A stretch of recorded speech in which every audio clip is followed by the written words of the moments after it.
Nananatiling nakatutok si Pangulong Ferdinand R. Marcos Jr. sa mahalagang programa at proyekto ng bansa. Kumpiyansa rin ng Malacanang na hindi si Pangulong Marcos Jr. ang pinatutudyadahan ni Congressman Martin Romualdez. May report si Cecil Pardilla.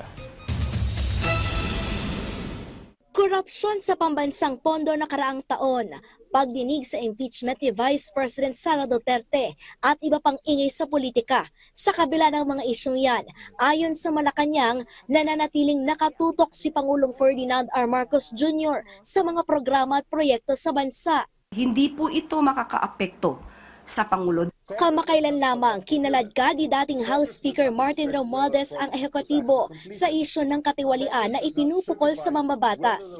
Pero sabi ni Romualdez, hindi siya papayag na maging scapegoat o panakipbutas sa mga tunay na nasa likod ng mga kickback umano sa pambansang pondo noong 2025 na sinasabing naging gatasan sa mga manumalyang flood control project.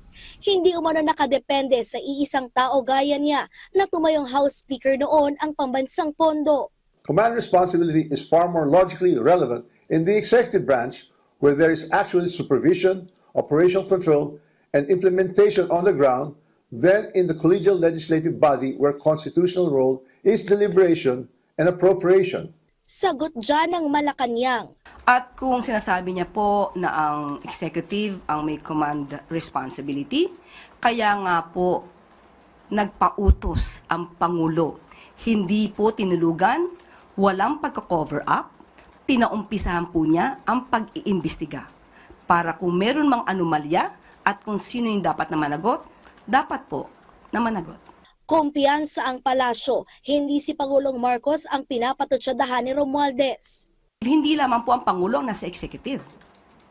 Kaya nga po nagkaroon ng ICI, hindi lamang po nanatili na ad hoc committee ang mag-i-investigate, nag-create ng independent investigating body para po hindi masabing merong kino-cover up, lalong-lalo na patungkol sa DPWH. Mula nang maupo bilang Palace Press Officer, hindi pa anya nakita ni Yusek Claire Castro na nag-usap si Pangulong Marcos at ang kanyang pinsan na si dating House Speaker Martin Romualdez. Cecil Pardilla para sa Pambansang TV sa Bagong Pilipinas.